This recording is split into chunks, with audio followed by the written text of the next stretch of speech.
Hello from Great Smoky Mountains National Park.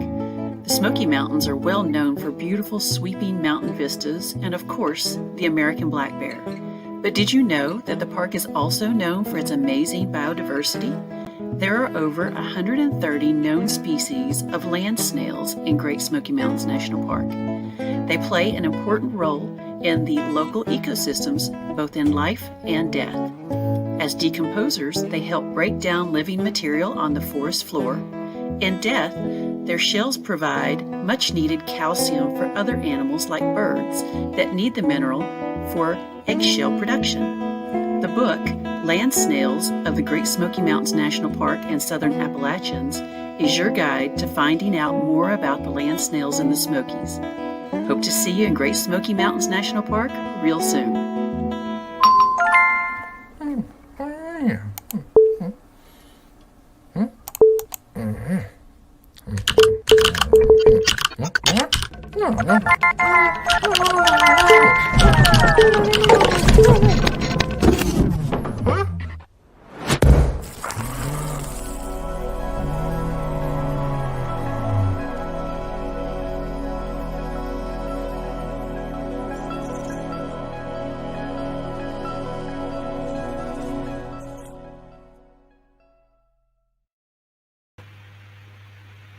Hello and welcome to the Southern Festival of Books panel with Mary Robinette Kowal and Jenn Lyons. I'm very excited to get the panel started, and I just want to start by welcoming everyone on behalf of Humanities Tennessee. I also want to take a moment to thank our key sponsors, which include Metro Nashville Arts Commission, the Ingram Content Group, the Tennessee Arts Commission, Vanderbilt University, and Parnassus Books. Parnassus Books is our official festival bookseller, and there will be links being posted in the chat to buy our two authors' books from Parnassus. Festival book purchases made through Parnassus do help keep the Southern Festival books free. So please go ahead and check that out if you're at all interested in getting a copy of our wonderful authors' books this evening. The Southern Festival of Books is a free nonprofit event that is supported in part by donations from individuals just like everyone watching tonight.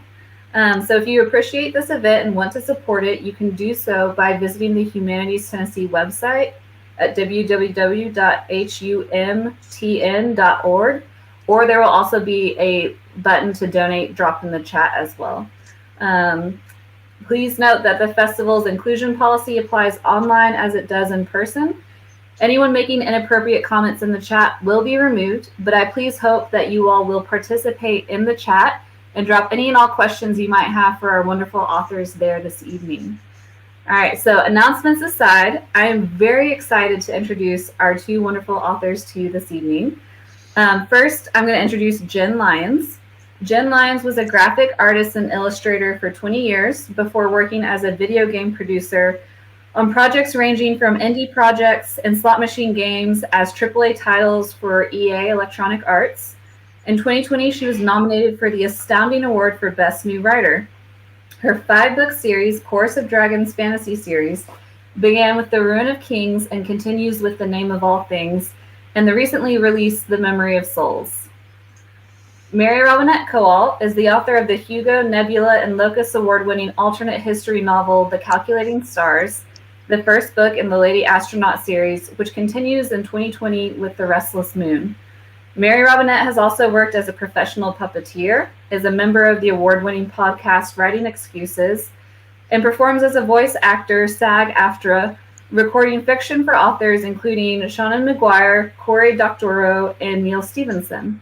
She lives here in Nashville with her husband Rob and over a dozen manual typewriters. So please join me in welcoming these two wonderful authors this evening. I am so thrilled to be here with both of you all. I do blame you for my recent sleep deprivation because both of your series are like page turners. They really kept me invested the entire way through.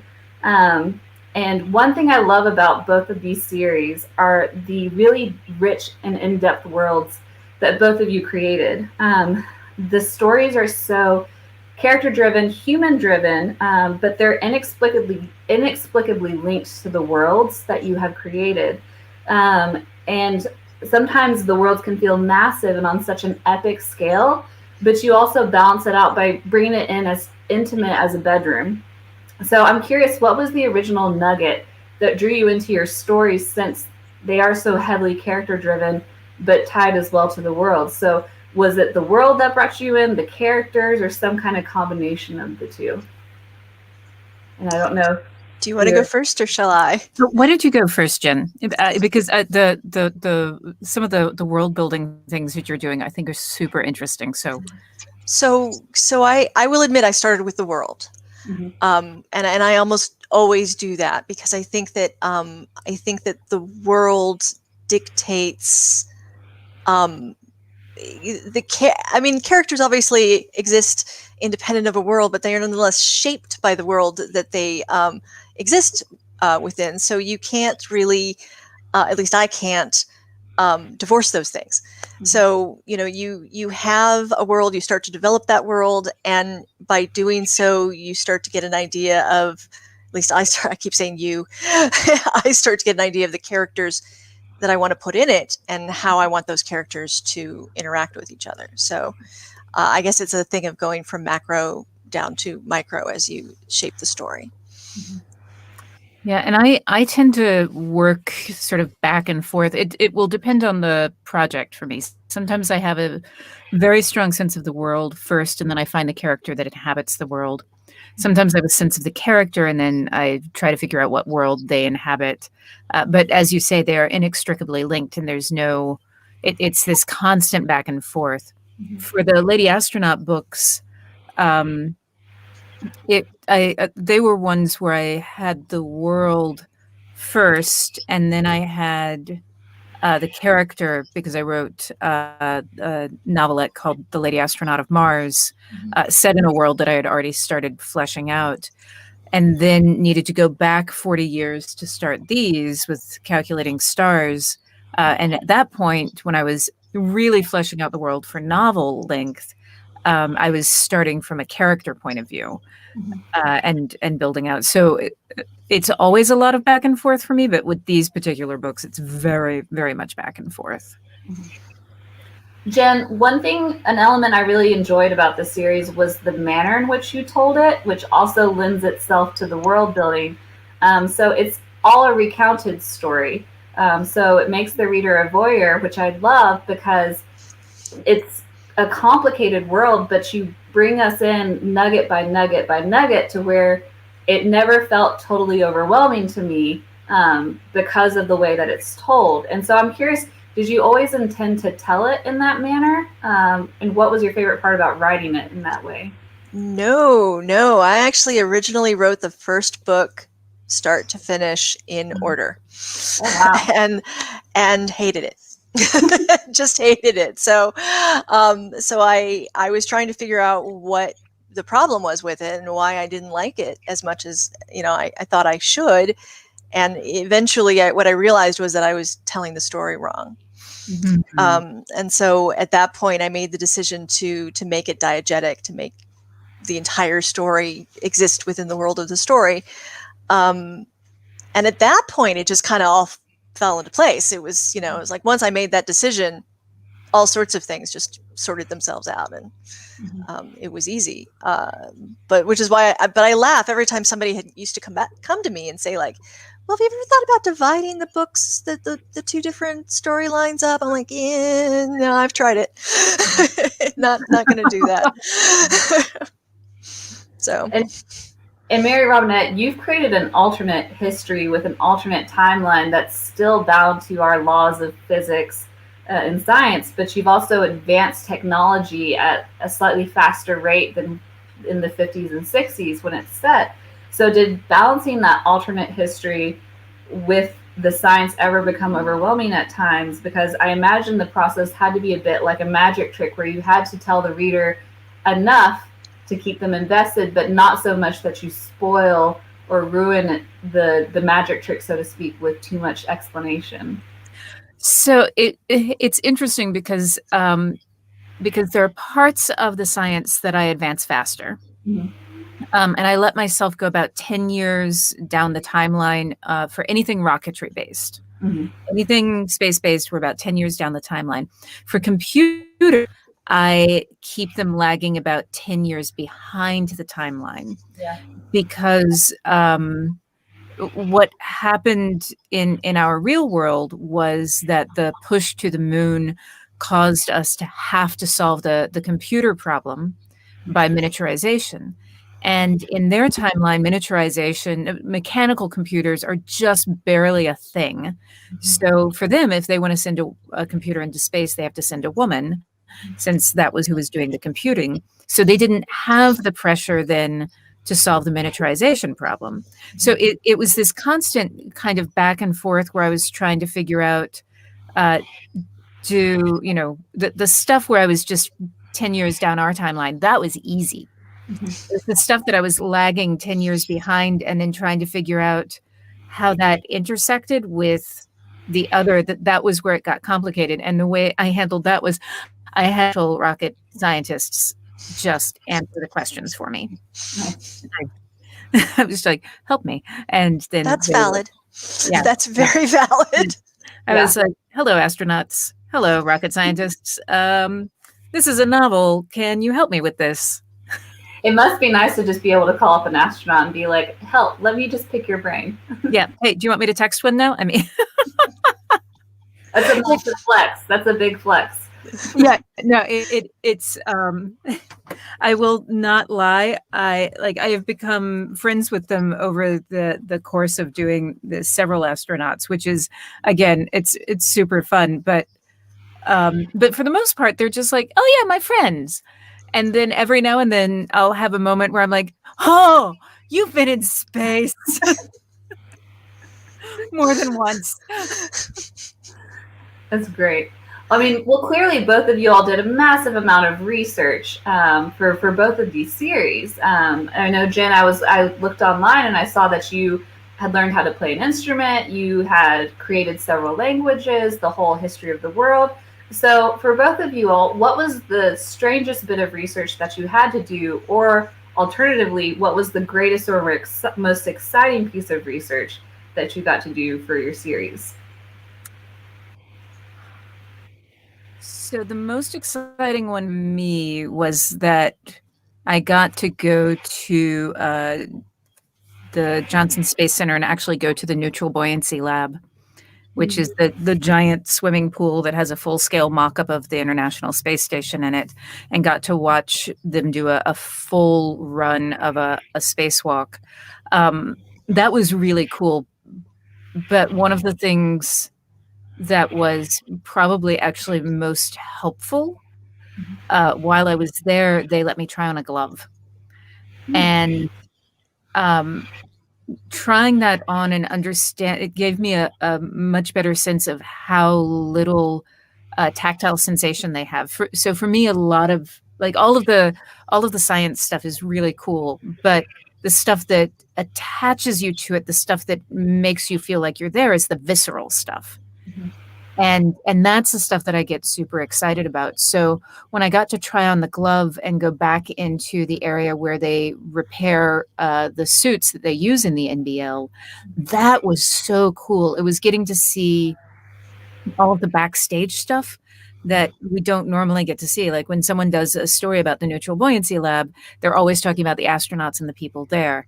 And I was so much more interested in all of the people who support that. Like there's hundreds of thousands of people involved in the aerospace industry.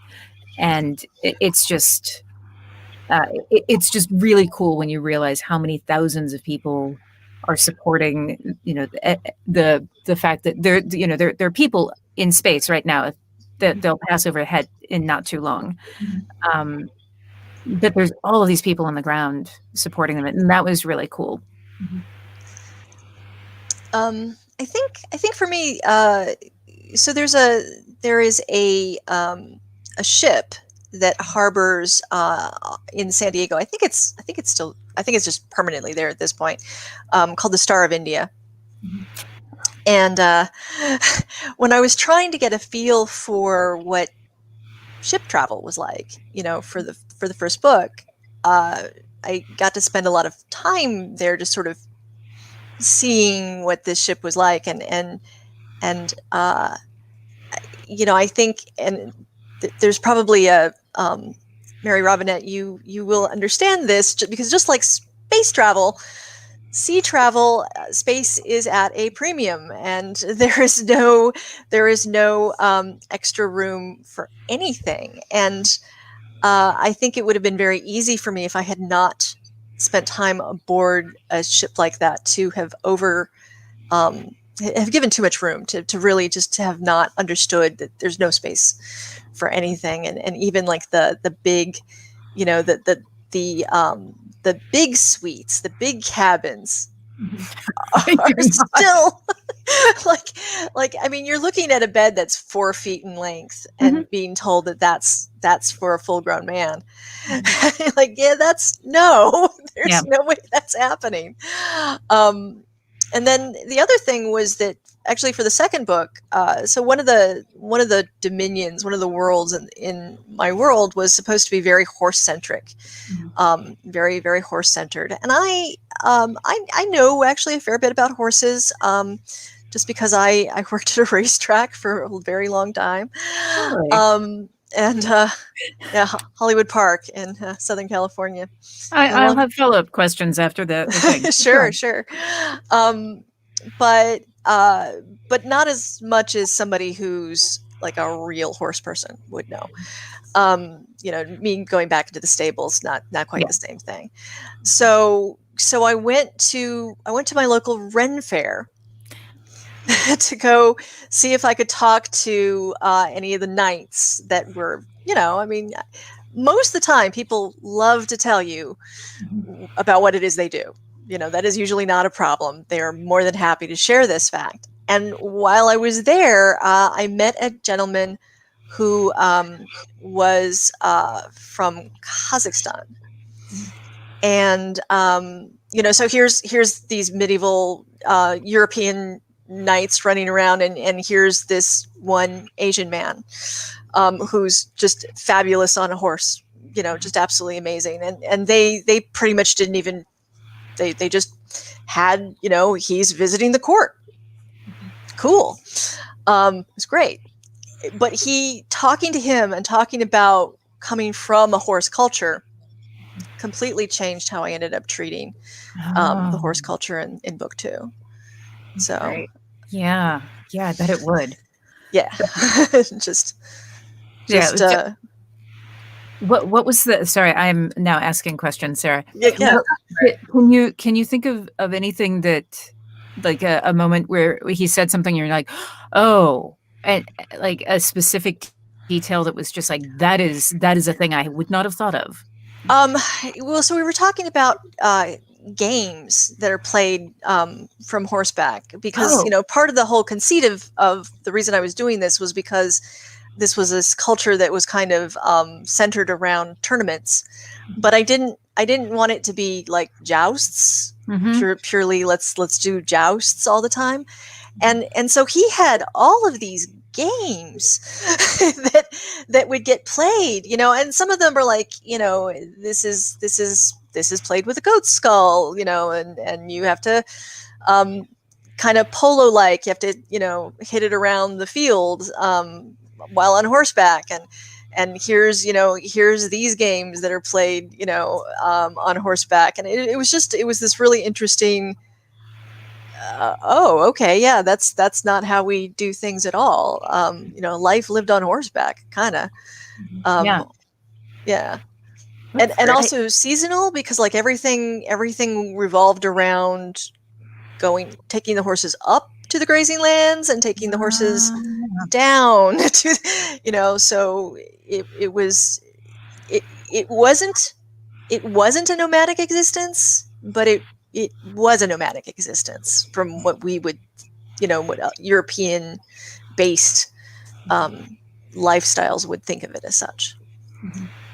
That's awesome. I love that. So how did you all keep track of all of the research and development that you had to do for this series? Like, so basically, how did you fact check yourself as you moved from book to book to book to book, and things got more complex and just built off of each other? I'm just curious how you manage to keep track of everything, because it has to be daunting. So I keep. Go ahead. I have a wiki. I have a. Oh, nice.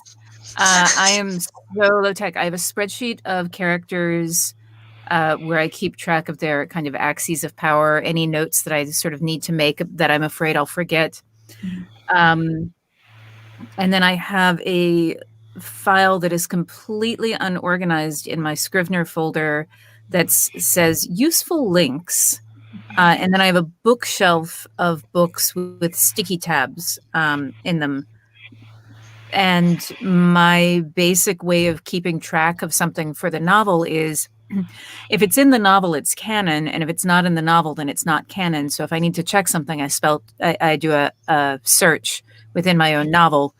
But otherwise, it's not a real thing. And I get to change it if I need to. Well, I mean, that.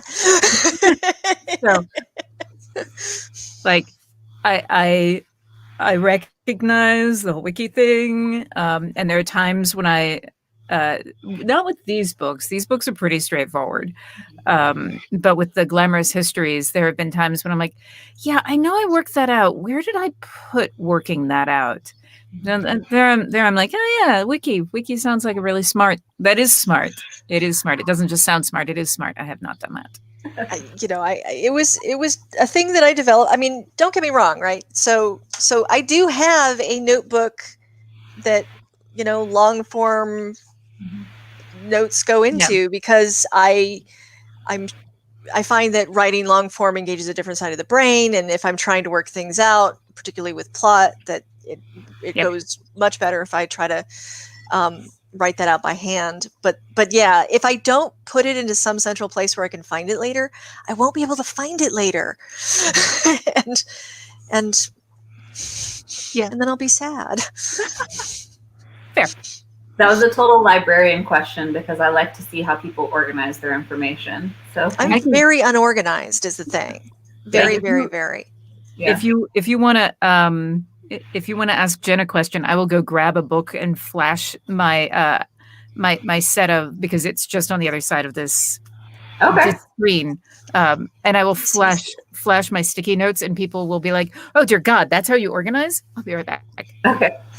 So, Jen, one of the questions I had was, I know before we started, we were talking about how both series have agency and free will, but yours really harps on it quite a bit, because you've put your main character in quite a difficult position where the fate of humanity definitely rests on their shoulders. And with Kieran, that's partly because of a prophecy, but at multiple points throughout the series, you've given this character choice.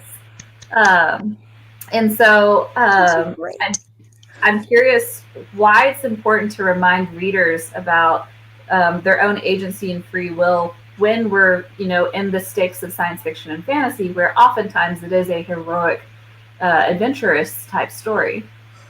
Well, I mean, one of the things I love fantasy, but one of the things about fantasy that drives me nuts is how often it is a deterministic universe, and how unwilling, for the most part, the genre is to address what that means to moral choices.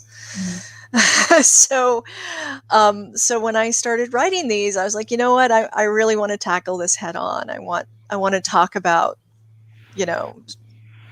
what is free will and what is heroism if it doesn't exist, and so, one of the things that I keep talking about as the series goes on is do the prophecies actually mean anything or not? Because I didn't want it to be, cut and dry that yes, this is prophesized, so it will happen. Yeah. And Mary, you also Mary Robinette, things like that. You also tackle the complicated issue of characters grappling with multiple lifetimes or consequences of other people's choices. And your characters oftentimes have to make choices in the name of survival, both for themselves and for humanity. And I'm curious, was this an intentional choice on your part, or did this theme kind of crop up as you were developing the book in the series? No, it was very much intentional. When I started calculating stars, please bear in mind that it was in the before times. So I think I wrote it in 2014 or 15, or something like, I can't remember, but I wrote it in the before times. And I was the thing I always do is I put stuff in the book that I am thinking about a lot. And at the time, what I was thinking about was climate change. And the choices that we all make as individuals, and how an individual choice doesn't matter, but a group of individual choices does matter. So, like, my choice on whether or not to drive a car doesn't actually make a global difference. But if everyone makes that choice and chooses not to drive, as we saw when the pandemic started and everyone was, during lockdown, when we didn't have a choice, but when everyone stopped driving, it made a huge impact on the planet. So I was interested in that. And then as I've been going through, the reason I write these, historical stuff is because I'm interested in patterns in the way we tend to react to certain things in fairly predictable ways. And so, as I'm going through, I'm still looking at how we respond to these external pressures. And it varies culture by culture, but there are certain patterns that have played out historically that are playing out now, and I was interested in exploring those. Yeah. You get a real sense for our ability to not act on our own best interests. Well, and it's interesting because there is actually this pattern that happens, which is that when a disaster immediately occurs, the first impulse that people have is, how can I help? And then later the fear sets in, and that's when we start to try to define us versus them and protect our own. And all of it is set tonally by whoever is the leader, which is why you see very different reactions country to country. Whoever's your tone setter is going to affect the way people react. So I'm trying to write these books from a point of view of, well, what happens if people actually do make the kind choice? What happens if people do stay with that first generous impulse? Because that does happen. It doesn't happen for everybody, but it does happen. Yeah. Well, I could ask you both questions all evening, but I want to give our audience a chance to ask questions. So just a reminder, if you do have questions you want to ask either of our authors, please drop it in the chat and it will make its way to me. But we already have a question from Bobby for Mary Robinette. Are there long-term ambitions to go back to the glamorous or ghost talkers universes? Ambitions, yes. Yes. I mean, if I were given my druthers and I had enough time and convinced my publisher to do this, there are 3 different cycles that I want to do in the glamorous histories. One, when Jane and Vincent are firmly middle-aged. One when they are in their 80s. Which tells you that they'll survive the middle one. And then a third one, in which they are not the main characters, but also middle-aged, which is middle grade and told from the point of view of young girls at their school. And the young girls are going out and solving international intrigue in London and having to be back in time before anyone knows they've broken curfew, all while magic is happening in Regency, England. This is like, desperately want to write this. And then Ghost Talkers, I have 2 other books that are loosely outlined that I would love to write. Ghost Talkers, unfortunately, I probably won't get to revisit. I'm not sure what would have to shift. Actually, if everyone goes and buys a copy of Ghost Talkers, maybe I will get to do these books. But Ghost Talkers. I when I went on tour for Ghost Talkers, the first day of my tour was Election Day 2016, and weirdly, the books did not sell well, which everyone that I know that had a book come out that year, they didn't that particular month. They did not sell well. I don't know why, what the correlation was there, but as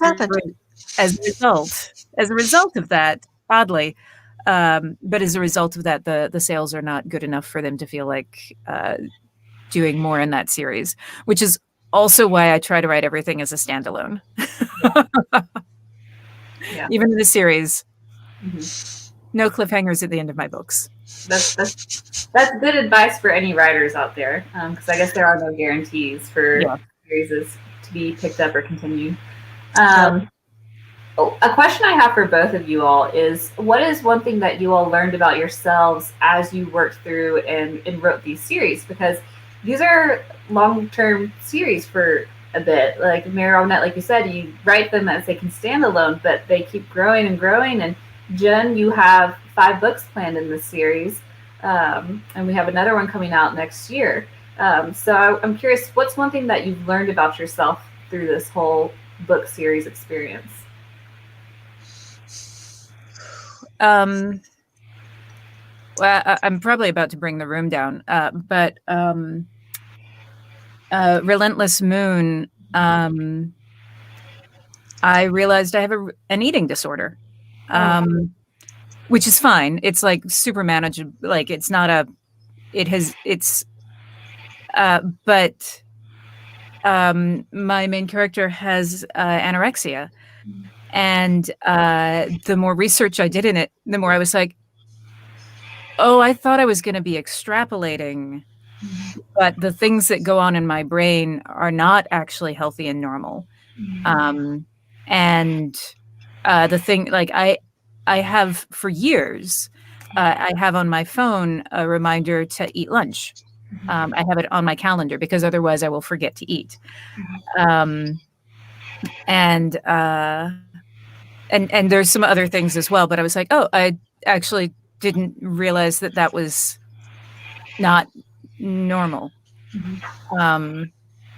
And there's some other markers as well, but that was the one that I was like, oh, okay, good to know. Keep an eye on that. It's amazing how often you go through and realize, I suppose technically that behavior is okay, cool, didn't know I qualified as that. I've been through that myself. So I learned that I'm mortal, human, and that there is a lot more to. This is going to sound so silly, but there's a lot more to writing than writing. I didn't give myself enough allowance for that, for the idea that that there's so much more to this than sitting down in front of a keyboard. So there's a lot of stuff where it was like, oh yeah, no problem, absolutely, I totally write fast enough. This isn't even going to be an issue. Not kind of realizing that that there are demands that are, in terms of travel, in terms of in terms of just sort of secondary things, whether it be promotion or I mean, heck, just the number of, I wasn't prepared for the number of times you go through edits. Right? I had no idea.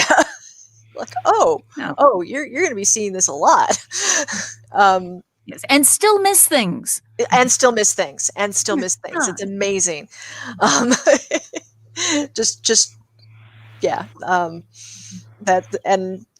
Forever getting emails from well-meaning people, like, bless their hearts, that is why this phrase exists. Yep.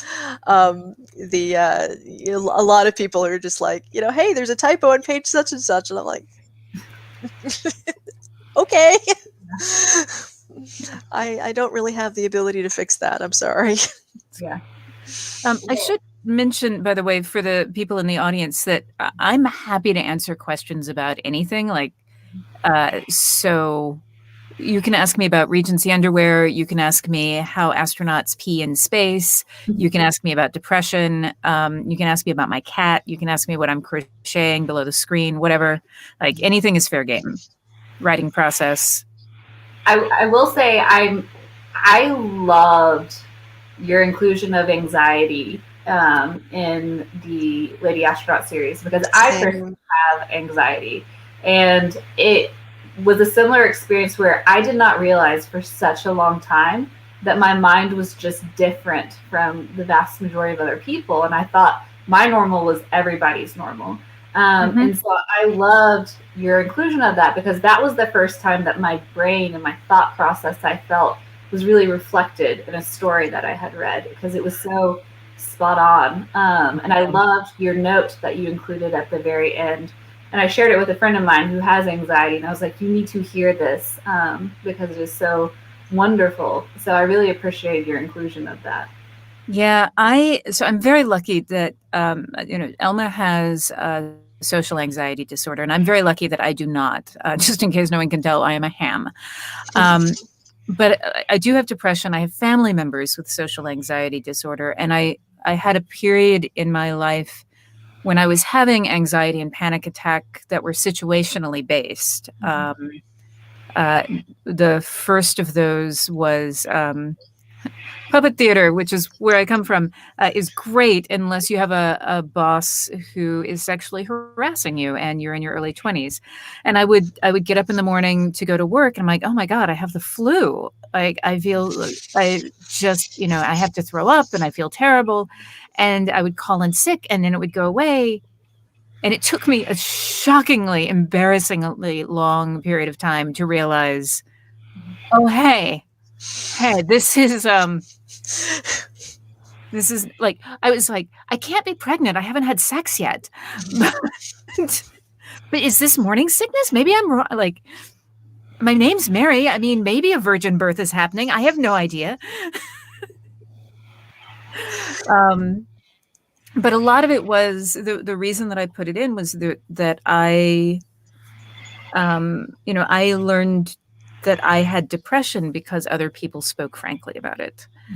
The conversation that Elma has with her doctor, her journey in coming to understand that medicating was totally fine and was a really sensible thing to do.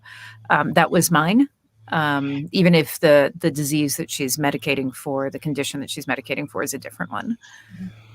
But you're not the only person that I've heard say this. I've also had a couple of people write to me, which falls into the category of heartening and despairing all at the same time, that they'll write to me and say, I didn't know that anxiety was a thing.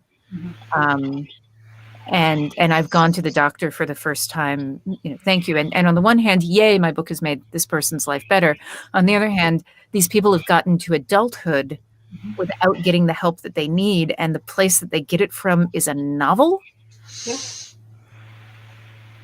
Yeah. So that's our books. Yeah. Those letters are. I mean, yeah.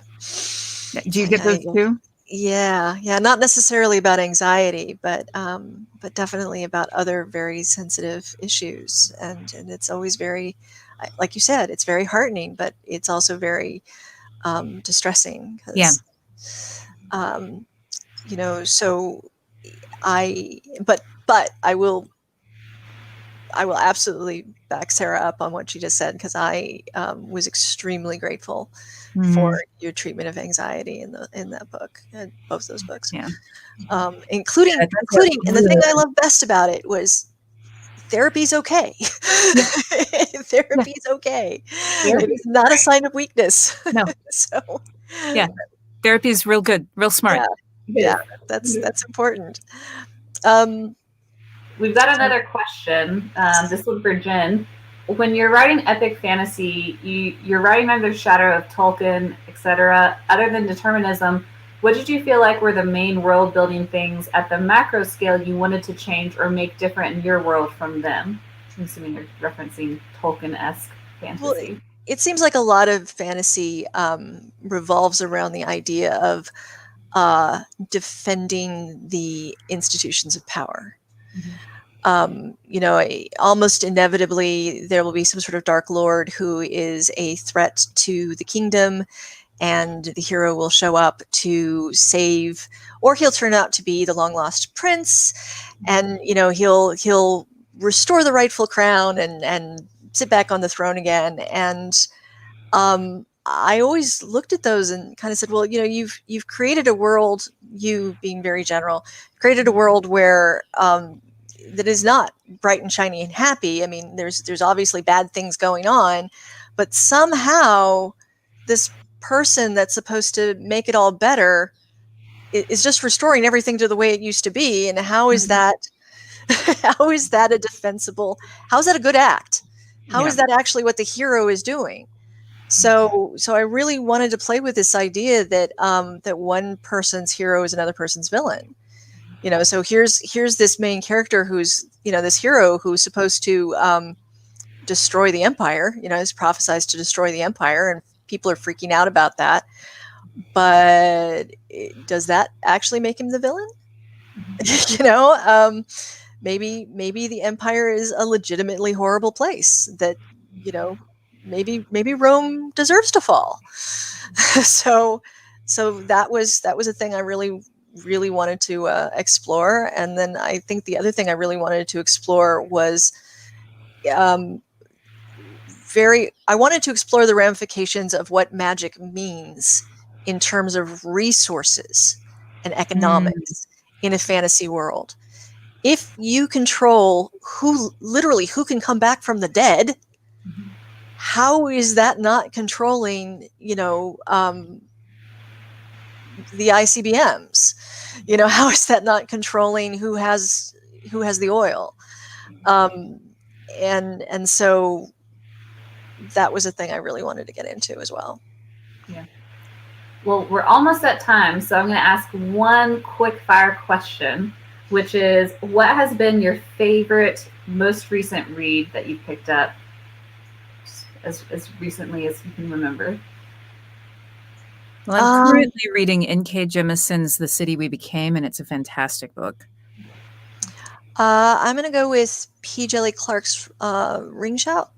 Oh, yeah, that's on my list. Yeah, it's amazing. Okay. And I think that is it next week or the week after? It comes out really soon.